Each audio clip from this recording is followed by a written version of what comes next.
Hello, good morning students. Today's GK topic for class 3 is chapter 7, Earth, our home planet. The Earth is one of the planets that moves around the sun.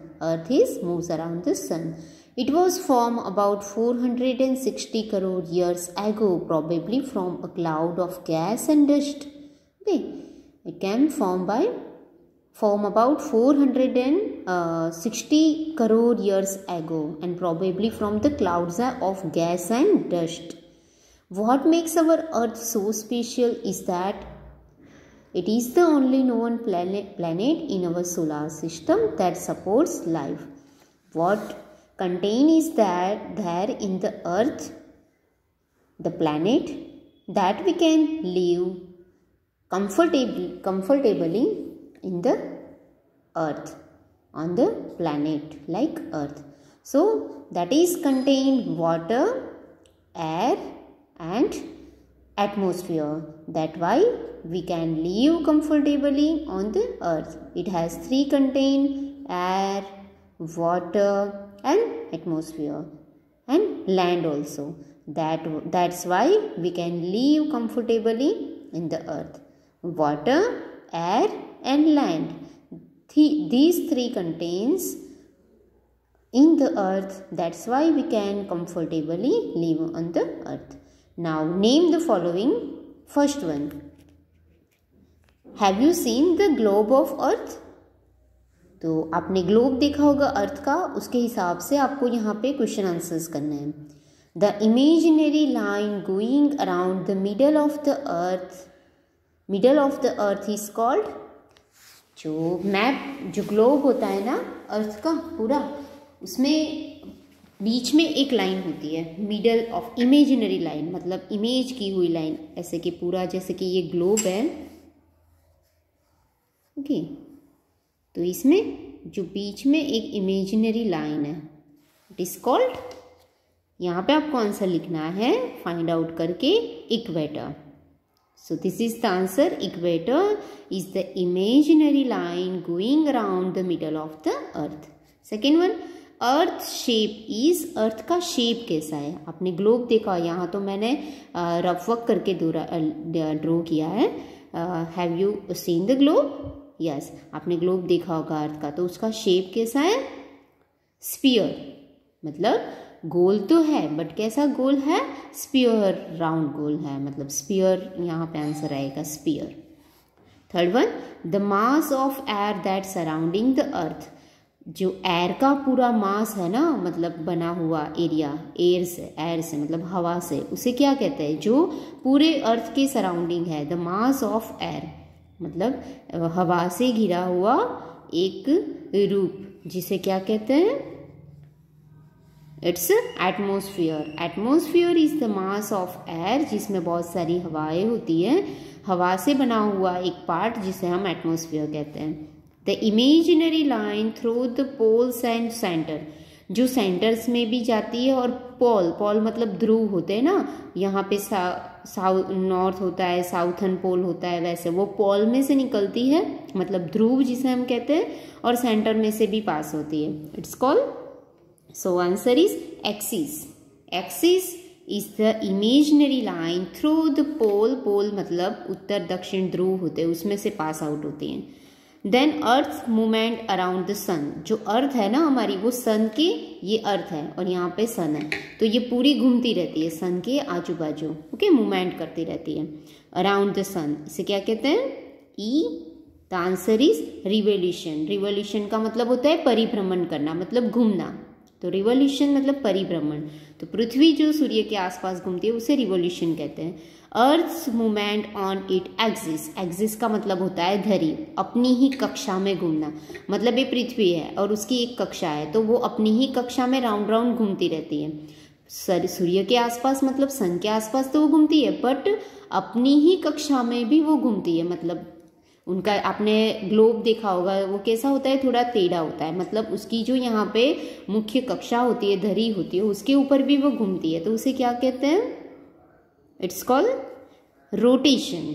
अपनी ही कक्षा में घूमना मतलब rotation करना.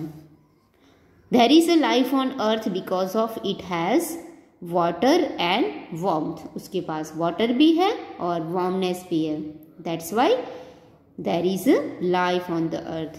Weather of an area over a long period of time it call climate. Climate, it's the weather of an area over a long period of time, it's called climate। उसके बाद देखना है यहाँ पे लेयर्स दिए हैं, अर्थ के लेयर्स है। सबसे पहला है क्रस्ट, उसके बाद है मैंटल, उसके बाद है इनर कोर मतलब अंदर का भाग, और आउटर कोर मतलब बाहर का भाग। ओके, तो ये जो पृथ्वी है उसके लेयर्स यहाँ पे दिए हैं, और इसमें से देख के हमें यहाँ से आंसर फिल करना है। उसके पहले देखते हैं question answer. What time of motion cause day and night, दिन और रात होता है, ये तो आपको पता है। तो दिन और रात होने का कारण क्या है? जो पृथ्वी घूमती है दो तरीके से घूमती है, एक तो अपनी ही कक्षा में मतलब अपनी ही जगह पे घूमती है, और दूसरा परिभ्रमण करती है सूर्य के आसपास। तो दो बार वो घूमती है ना, एक तो सूर्य के आसपास घूमती है और अपने ही कक्षा में मतलब अपने ही एरिया में भी घूमती है। तो डे और नाइट क्यों होते हैं उसका कारण है या तो यहाँ पे घूमना या फिर सूर्य के आसपास घूमना।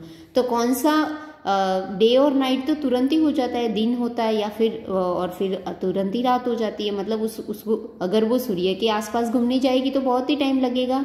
दैट मीन्स वो अपने ही कक्षा में जब घूमती है, अपने ही एक्सिस पे घूमती है, तभी दिन रात हो पाता है। तो answer is rotation about axis. Okay, अपने ही कक्षा में घूमना मतलब यहाँ पे ही घूमते रहेगी अगर वो अपनी ही कक्षा में, तो दिन रात होता है। तो the what type of motion cause day and night, तो motion of rotation about axis मतलब अपनी कक्षा में ही घूमना, उससे दिन रात होते हैं। What type of motion causing the season, अगर सीजन बदलती है तो उसका कारण क्या है? तो रिवोल्यूशन अबाउट द सन, सूर्य के आसपास घूमने से सीजन बदलती है। 3 मंथ की सीजन होती है, 4 मंथ की भी सीजन होती है। तो यहाँ पे पहले समर आता है, फिर विंटर आएगा, उसके बाद मानसून आएगा। तो सूर्य के आसपास अगर उसका रिवोल्यूशन होता है, घूमते रहती है, तो फिर सीजन बदलती है। We live in southern hemisphere, true और फॉल्स? हेमिस्फीयर होते हैं ना, तो यहाँ पे उत्तर ध्रुव होता है, दक्षिण ध्रुव होता है, नॉर्थ होता है, वेस्ट होता है। तो यहाँ वी लिव, तो हम कहाँ पे रहते हैं? इंडिया में रहते हैं ना। तो we live in southern hemisphere, हम साउथ की साइड में रहते हैं? No, it is false. हम कहाँ पे रहते हैं? नॉर्थ एरिया में रहते हैं, नॉर्थ में रहते हैं। इंडिया जो है ना वो ग्लोब पे नॉर्थ हेमिस्फीयर में आया, मतलब हेमिस्फीयर की बात है यहाँ पे। ओके, तो we live in north hemisphere, not in southern, तो साउथ को कट करना है, मतलब ये जो सेंटेंस है वो फॉल्स है। चलो अब लेयर्स देखते हैं। What is the earth made of, earth किससे बनी है? तो अर्थ ही structure consist of distinct layer called crust. Okay, जो जिससे बनी है उसे कहते हैं क्रस्ट। क्रस्ट का मतलब होता है अंदर का भाग, गर्भ भी बोल सकते हैं हिंदी में हम उसे। अंदर का भाग मतलब क्रस्ट कहते हैं इसे। Mental, outer core and inner core, 3 part है इसके, आपको याद रखना है। मेंटल, आउटर कोर मतलब बाहर का भाग, और इनर कोर मतलब अंदर का भाग। 30 kilometre soil, stones and solid rocks at the surface, उसे क्या कहते हैं? क्रस्ट कहते हैं। पृथ्वी का ऐसा भाग, जैसे कि यहाँ पे भी दिया है ना, आपको यहाँ पे भी बताया है, देखो आप यहाँ पे देख सकते हो क्रस्ट। ये जो पार्ट है ना पूरा, ये किससे बना रहता है? पत्थरों से बना रहता है, जमीन से बना रहता है, या फिर पत्थर रॉक से बना रहता है, सॉलिड रॉक से, तो इसे क्रस्ट कहते हैं। जो पार्ट जो पत्थरों से बना हुआ रहता है।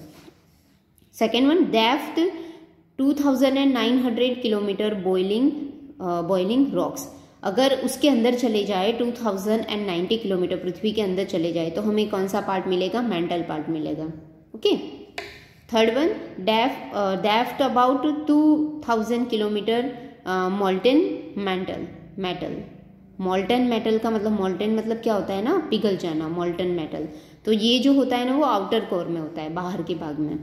और अगर depth about 1350 kilometre, solid metals, iron and nickel as hot as sun, जहाँ पृथ्वी के अंदर बहुत सारे धातुएं होते हैं ना, आयरन भी होता है, निकल होता है, अगर ये सब सूर्य के जैसा गर्म हो तो ये कहाँ पे हो सकता है? तो इनर पार्ट में ही हो सकता है, क्योंकि उसके आजू बाजू तो सूर्य है, और सूर्य के एकदम नजदीक होगा तो सब पिघलने लगेगा। मतलब आयरन और निकल जैसे पार्ट जो पृथ्वी के अंदर है वो कहाँ पे हो सकते हैं? तो इनर कोर में हो सकते हैं। Okay, so this is our earth and we knew about something, some new about our earth, that is our planet. We live on earth. Okay, so you have to write this answer in your GK textbook. Thank you.